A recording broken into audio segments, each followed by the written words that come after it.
I'm Agnes Sequiño from the University of San Jose Recoletos of the Philippines, Cebu in particular.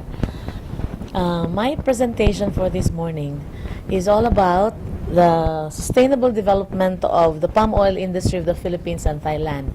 This is a comparative study which I did in 2014 to be able to determine what is the status of the industry in both countries, its contribution to the economy of both countries, and how it has particularly contributed to the economy of Philippines and Thailand. One of the reasons why I decided to go into this is that I looked at the industry as a growing industry. It has contributed a lot to the economy of Malaysia and Indonesia, and I wanted to find out in the countries of Thailand and the Philippines whether it has contributed to the economy in the same way. And so I was able to find out that in Malaysia the economy has been growing because of the contribution of this industry, not just in the palm oil itself, not on the product of the palm oil itself, but in the biomass, meaning the biomass industry coming from the waste products of oil palm trees, not only from the plantation waste products, but in the whole process of producing the palm oil. In Indonesia as well, because they have a very vast land area, the contribution of this industry has been really great. It has alleviated poverty and helped a lot of people, not only from the local people of Indonesia, but also from the neighboring countries. And that's why, looking into the other two countries in Southeast Asia, I decided to study how this particular industry has contributed to the economic development of the Philippines and Thailand. As in this particular slide, I am showing to you which part of the region is considered as the best oil palm growing regions. If you have noticed, Southeast Asia is very much a part of it. And looking at the Philippines, this is the part of the Philippines where the palm oil trees are really grown. There are some parts in Luzon which have grown this type of a plant, but they are actually more productive in the areas of Mindanao and it's in Bohol, only in the Central Visayas, but it's not as productive as in Mindanao. And this is where the other country is. So in the Philippines, the areas planted are in La Union, Isabela here. There's a small portion of Luzon which is planted with oil palm, in Lucban, Quezon, and Baler, Aurora. But most of the plantations are already here in Mindanao. There is a certain part of northern Mindanao where it's now planted, especially in Bukidnon and Cagayan de Oro. But I have visited this part. It's in Cotabato, Carmen, Cotabato, Kidapawan, and the other. They have actually, as of this time, because when I did the study in 2014, so that was 3 years ago. So as of this time, they have already covered the other parts of Mindanao with the help of the government. As reflected in this figure, the best oil palm tree growing regions are those near the equator. And this suggests that the potential for palm oil industry sustainability is vast, where climatic factors have not greatly affected oil palm farming.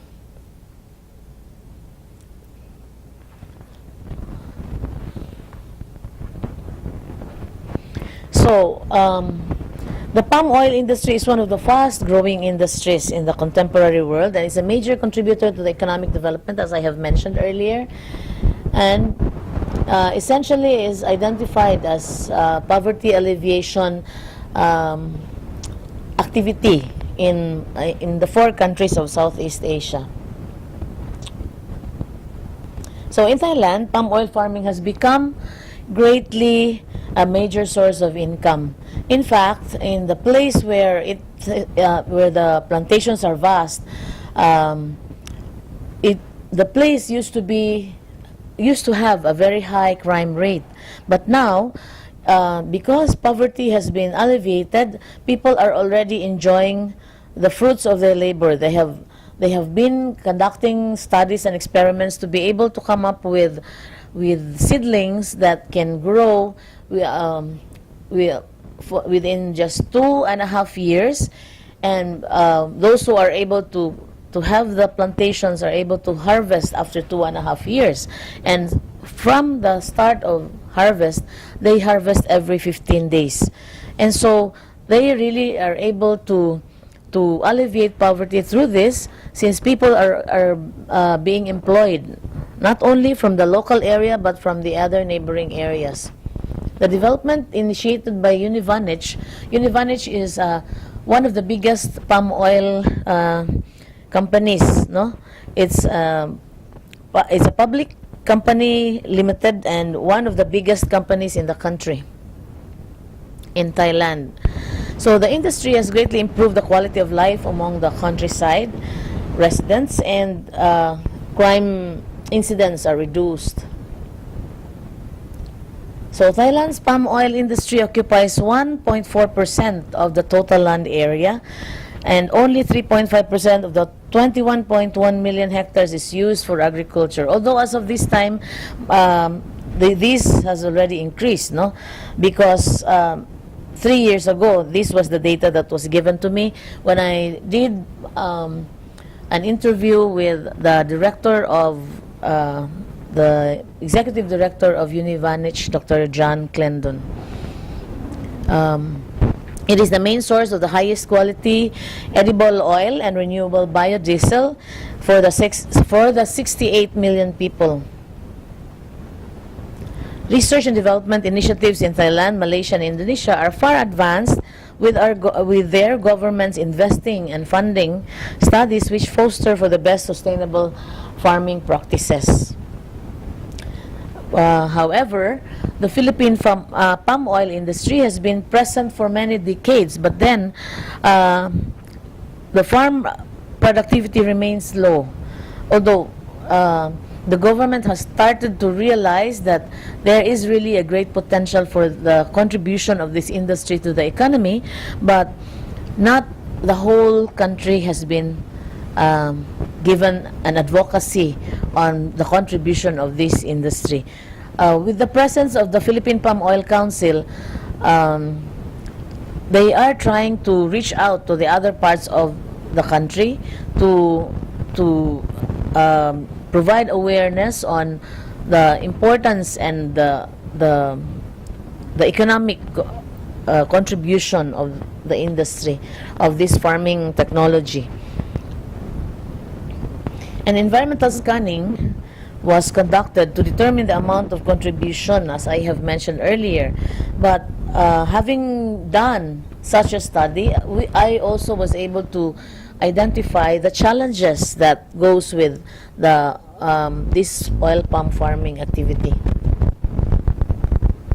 Apparently, the Philippines and Thailand continuously seek to improve their economies through a robust agribusiness industry sector, a subsector. We have known that among the 4 countries in Southeast Asia, the Philippines and Thailand are actually really growing in terms of the agribusiness industry subsector. However, information about potential uses and benefits of this particular industry can boost commitment for local and foreign investors to venture into such industry in the country. An analysis of the factors that I have considered in determining the operations was conducted to uncover the challenges. So in the process of conducting the study, I was also able to discover the challenges that people face, especially for those who are into this kind of farming activity.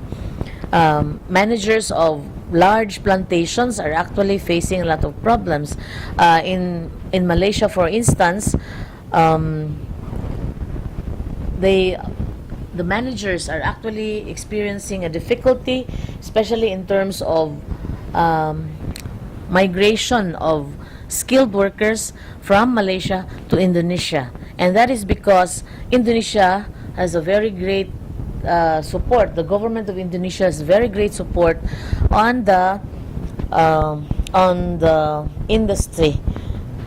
Of course, considering its contribution, then that could be the reason why the government of Indonesia has considered providing the support that they needed.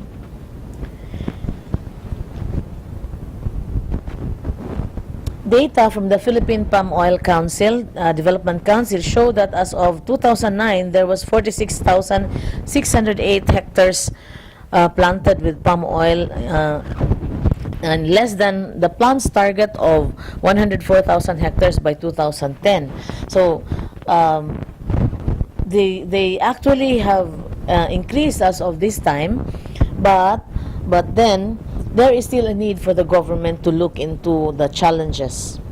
In Mindanao, southern Philippines, as I have shown the map earlier, the southern part of the Philippines, the Department of Environment and Natural Resources in 2013 has identified at least 304,350 hectares of potential areas for palm oil plantations in the provinces, which, when utilized, can greatly contribute to the economic growth of the region. The total potential land area, and which actually may yield 1,170,576 metric tons of oil, as noted by DENR. There is about 348,000 hectares of agricultural land planted with palm oil owned and managed by cooperatives and individual growers. I have made an interview with an individual grower, and he really regretted not having provided enough support to the farmers in his plantation, because according to him, with only 2 hectares, he started to plant, and he did not even fertilize, he did not even cultivate it properly. He was able to produce and yield enough that he was able to earn an income of 22,000 per hectare. So if he harvests every 15 days and he gets 44,000 every 15 days, that's good enough without even doing anything, with only 2 people taking care of his farm. And so he realized that had he started and had he cultivated properly the farmland, then he could have earned better and more yield. So unlike the coconut industry, the oil palm development in the country is almost entirely through the efforts of the private sector. While the Philippine Coconut Authority before is an agency of the government providing support to the Philippine coconut industry, the oil palm industry has not been really considered. The Philippines is ranked 16th among the oil palm producing countries, with only 70,000 metric tons in total volume of production. In 2011, Indonesia was first, and it was the #1 producer with 23,000 metric tons of produce, followed by Malaysia with 17,500,000 metric tons. This was taken from U.S. Department of Agriculture in 2011. Another source of opportunity for the palm oil is its health benefits. The vitamin E content in palm oil is so high. it's about 600 to 1,000 ppm. That's according to Basiron in 2004, which is present as tocotrienols, 70% rather than tocopherols, which is only 30%. They also reported that vitamin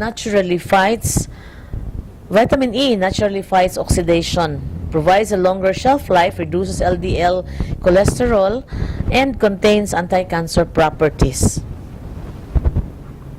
There is a huge market for the commercialization of palm and vitamin E for both human health foods and animal feeds.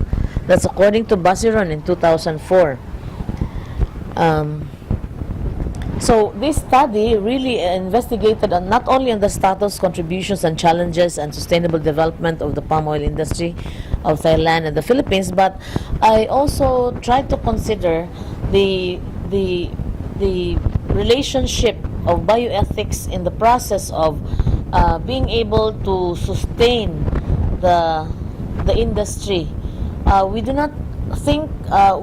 not have to only think of its economic contribution, but how bioethics can be seen in the process of producing, in the process of farming, in the process of, because as bioethics is caring for life, we also have to think about how people are able to be affected by the way they do things, not only in the farm but also in the oil mills as well. We may think of cultivating the soil just to be able to make it fertile, make use of fertilizer, but in the process affect the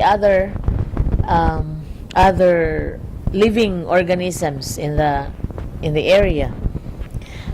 So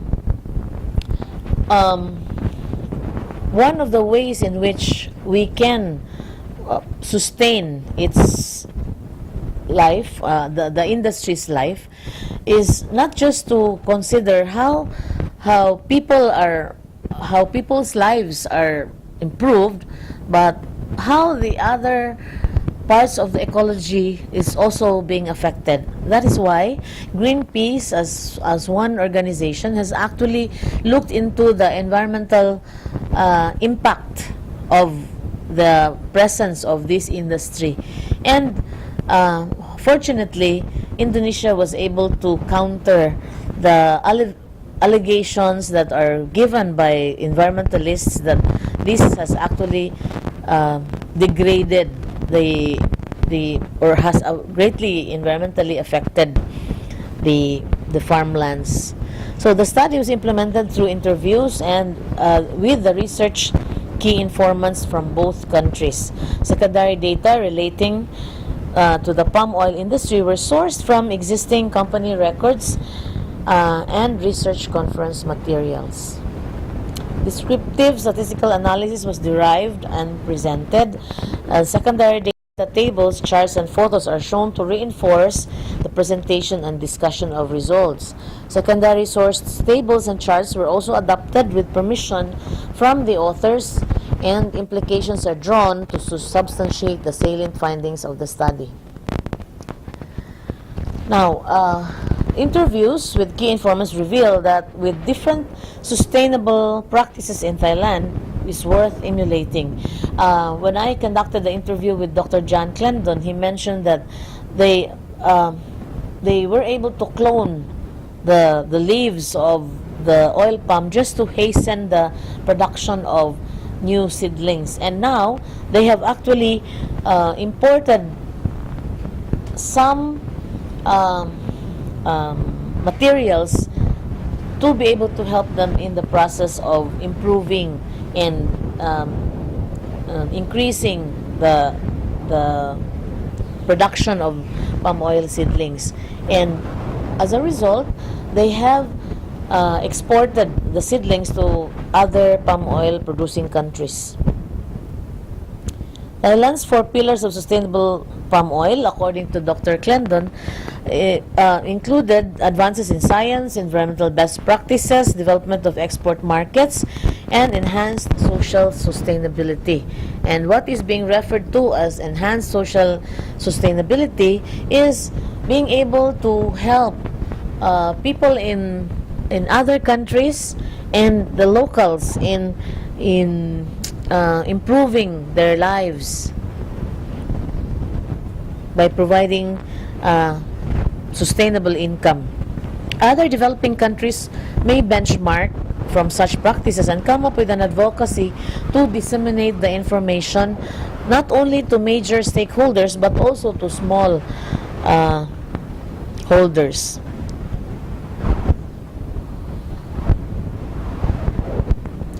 Sociocultural and demographic factors were the most dominant external factors affecting the palm oil industry in both countries.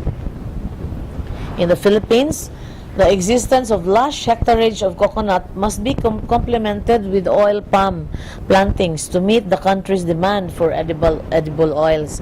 Because as of now, although coconut is still a major industry in the country, with the help of this particular industry, which can be grown in the same way, will really alleviate poverty in the different parts of the country. In comparison with the palm oil produced in the Philippines, it is almost entirely consumed in the domestic market because the country is a large importer of palm oil relative to its domestic production. Why do they import? It's basically cheaper to import and sell. Others who are into the business, instead of having the plantations, they import the finished product from Malaysia and be able to do trading in the Philippines. What are the opportunities that I have discovered in the process of gathering data on this particular industry? Number one is increasing demand for palm oil as cooking oil by fast food and fish canning industries. Another is the growing interest of private sector to develop the industry, which included the coconut industry's trust to use coconut oil. In Thailand, the usage of palm oil is in the manufacture and production of various commodities. Only 9% of the country's total production is exported to other countries, while the rest of the 1.2 million tons of crude palm oil is distributed to the other industries, with biodiesel having the highest usage. In Europe, as of this time, they are actually required to use biodiesel, and that's why the demand for palm oil in Europe is very high. However, in 2012, palm oil was in demand in 15 different types of industries, either as a main product or as an additive for the production of various products. Although Thailand has been globally recognized as a major exporter of its hybrid seeds and seedlings, it has slowly developed its new markets for crude palm oil to other parts of Asia and Europe. The plantations in Thailand produce 15% of fresh fruit bunches processed by the company's factories, with 85% of fresh fruit bunches being purchased from outside growers. The overall planted area of oil palms in Thailand is expanding rapidly, and it is this expansion of smallholder plantings that is fueling the company's long-term growth. Univanich has 3 palm oil crushing mills and 2 palm kernel crushing plants, as located in Krabi province in 2013 when I went there. But as of now, they have actually increased that. Univanich factories process 735,897 tons of fruit bunches and 40,000 tons of palm oil kernels, that way back in 2012. Each crushing mill operates methane capture systems to reduce greenhouse gas emissions, and that's why with the allegations of being able to increase degradation, it's not really true, because they are also able to come up with experiments to be able to reduce greenhouse gas emissions and to generate renewable electricity for sale to the provincial electricity authority grid. So with this, as you can see, Univantage oil palms are now growing in India, in Myanmar, in Cambodia, Vietnam, and even the Philippines has imported seedlings from Thailand, Ethiopia, Nigeria, Colombia, and Brazil. Even Brazil is importing seedlings from Thailand. So this figure is showing the nutrients equivalent of biomass replacing chemical fertilizers. So instead of using fertilizers coming from chemicals, they are now using the biomass, which is the waste products of the plantations. So it has actually replaced the use of chemicals. So they made use of biomass coming from the trunks and fronds. The fronds are the fruit bunches, the waste products of the fruit bunches. Higher density planting is not only done for economic sustainability but also for environmental sustainability. Empty fruit bunches are used as substitute for chemical fertilizers, and methane capture is done to utilize waste materials from the fields. Electricity is generated from the large biogas facility from the methane capture coming from palm oil mill effluent. The gas generators, which are fueled by methane gas, are used to provide electricity to the national grid, thus increasing economic and environmental sustainability. The mandate to increase the issue of biofuel as a source of energy can be another opportunity for the palm oil industry. In Thailand alone, the necessity to produce 6 million milliliters of biodiesel per day, that's according to Wonsuryat in 2011, can be seen as both as a challenge and as an opportunity. Electricity is generated from the large biogas facility from the methane capture. Although a challenge in the sense that palm oil production from the plantation to the mill to the contribution channel is labor intensive, and that's why Malaysia has actually come up with a solution to that problem. But then they for a time they were actually affected to the extent that some fruit bunches were rotten. They were not able to harvest it on time because of lack of personnel. So it is an opportunity that needs to be continuously prepared in all aspects, from farm preparation management, sustainable mill operations and practices, to the transportation and distribution of products and its derivatives. Because in the process of transporting, they have to make sure that the products, the newly harvested fruit bunches, will reach the oil mill in time. Otherwise, the quality of oil it will actually become low quality, because the products or the fruit bunches become rancid in the process of transporting. So they have to make sure that within 24 hours the fruit bunches will have to be processed. Another source of opportunity for the palm oil is the health benefits, as I mentioned earlier. Compared to how do you call the oil in Egypt coming from the olive oil. The olive oil, as what we have known, has a very high nutritional value. Now, the palm oil, the palm oil is actually comparable to the olive oil in terms of nutritional value. It's just that it's cheaper because it can yield higher when produced within the same planted area. The palm oil has more yield. That's why it comes out cheaper in the market. But the nutritional value is just the same, almost the same. Although the Philippines often experiences natural calamities and disasters, that are threats to the development of the palm oil industry. There is a vast and promising local and international markets with viability and sustainability as confirmed by research and development studies. The accelerating expansion provide farmers open opportunities for high income generation and promote rural prosperity, and is seen to reinforce countryside development on upstream and downstream palm oil industry and related initiatives.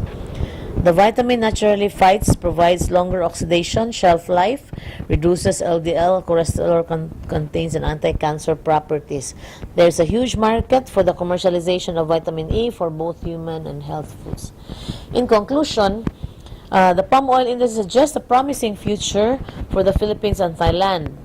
Positive opportunities outweigh the challenges as what I have presented. Although there were challenges, but then there is a positive,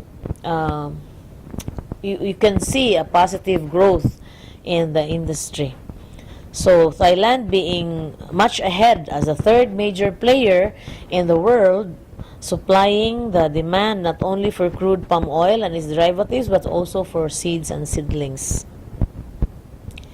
Collaboration, collaboration of government organizations such as the Ministry of Agriculture, Office of the Agricultural Economics, and the other non-government associations like the Thai Palm Oil Association, Philippine Palm Oil Council, Palm Oil Industrial Club, Crushing Mill Association, Refinery Association, and Biodiesel Association is needed to strengthen the palm oil industry in the Philippines and Thailand.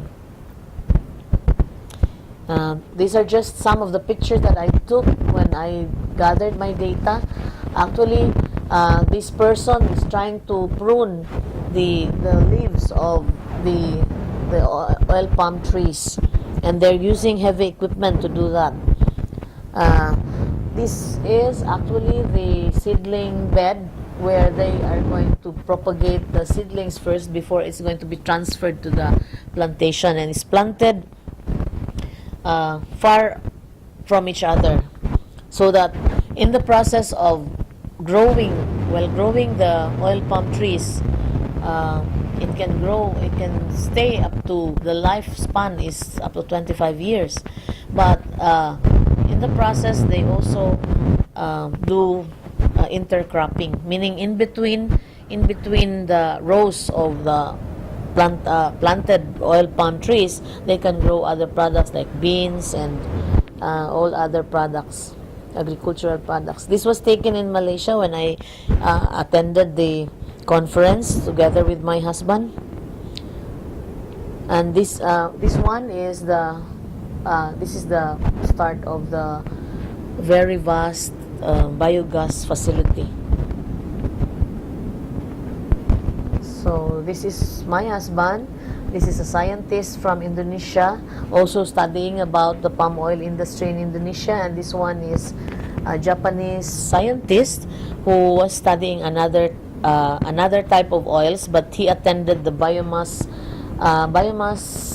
industry conference in Malaysia just to find out what other opportunities there are.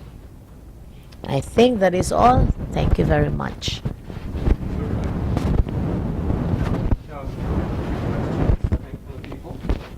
One is palm oil conservation is quite controversial when it takes away virgin rainforest, for example, orangutan habitats in Indonesia.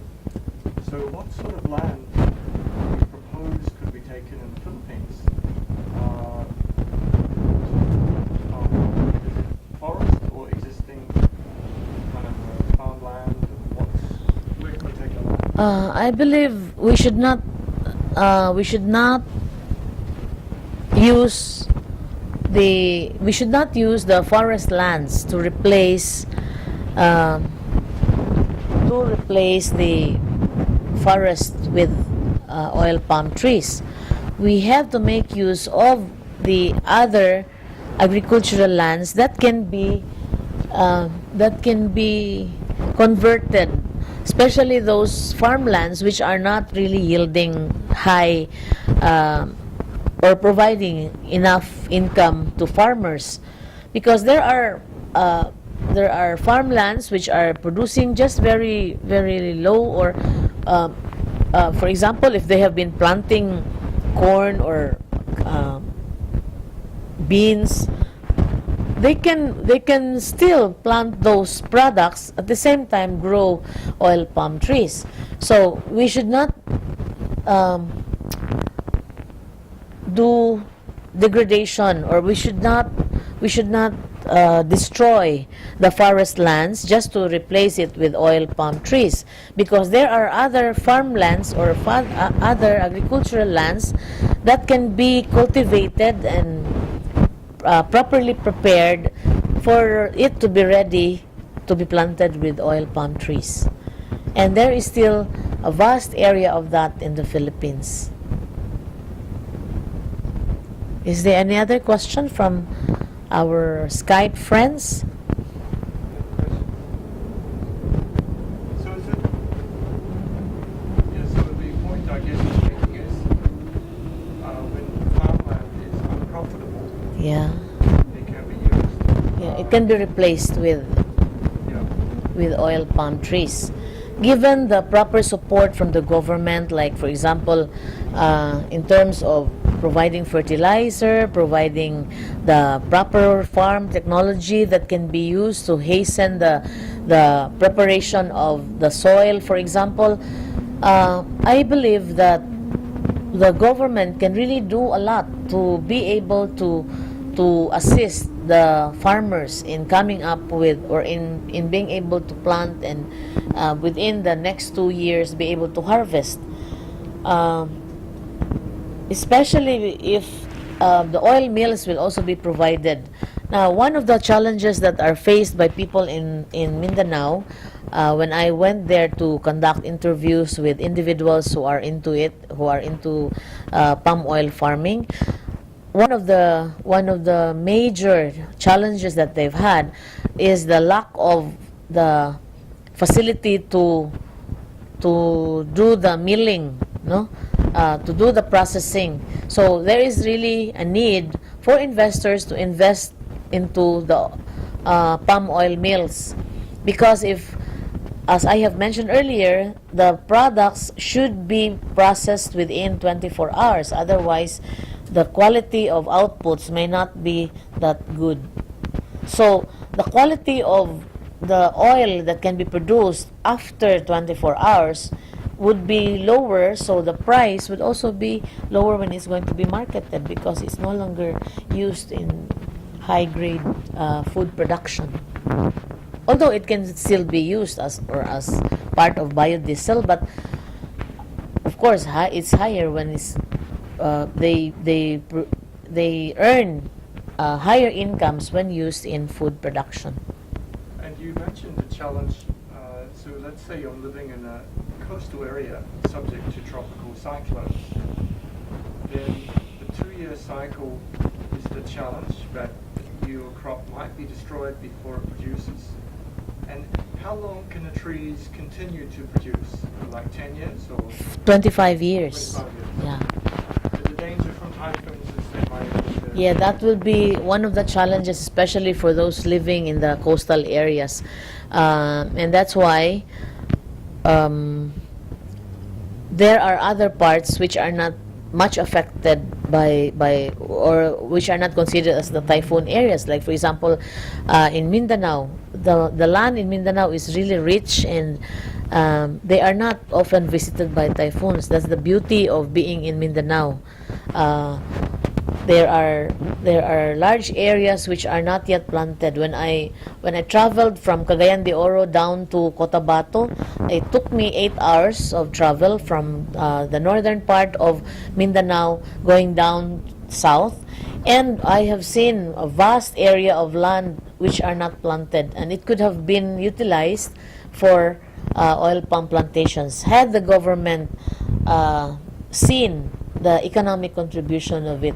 So there is really a need for advocacy to make a lot of people aware that there is the potential contribution, the economic contribution of this into the society, or into the country as a whole, no, for national economic development. But then, people are not aware of it, and people are not like, some are of course getting information that it is environmentally not friendly, but there Indonesia has come up with a solution to it, no? So there, it's not really true that it has reduced, do you call that, but it has actually increased, the the gas emissions, decrease the gas emissions, decrease. Any other questions? Have you heard about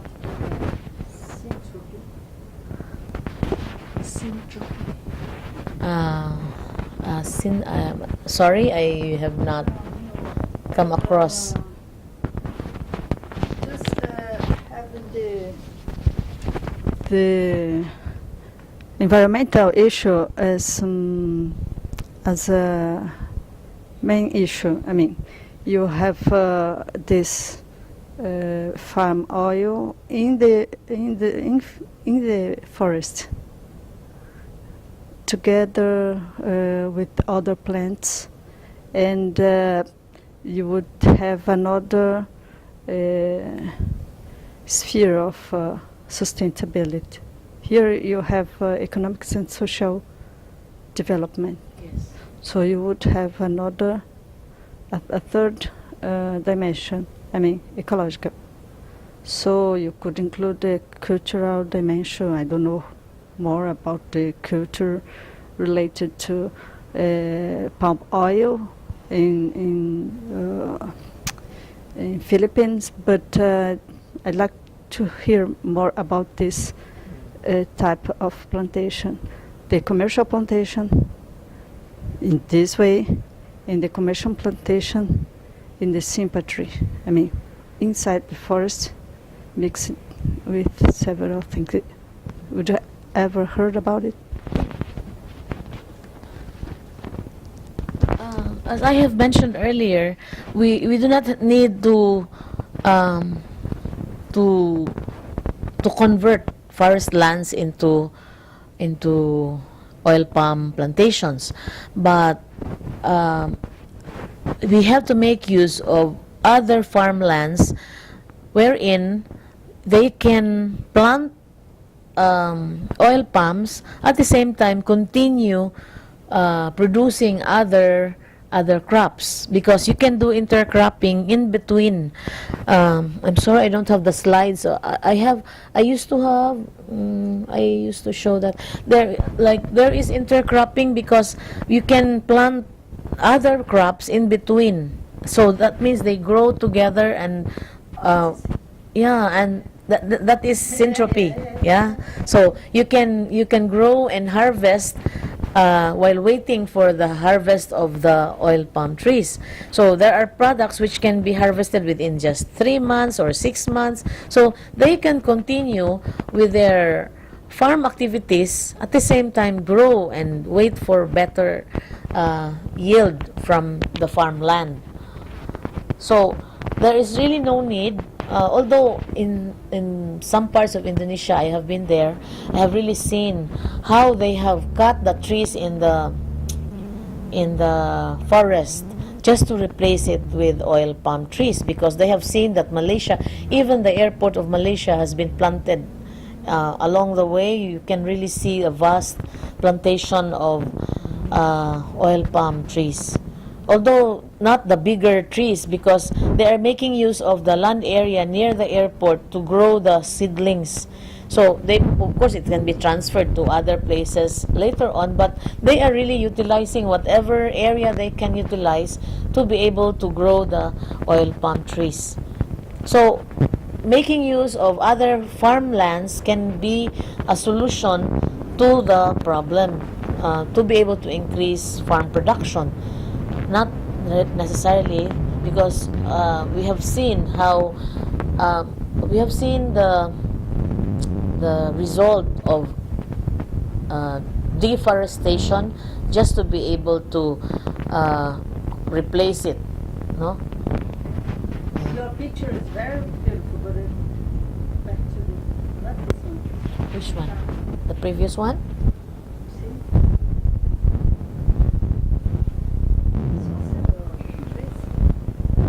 The trees.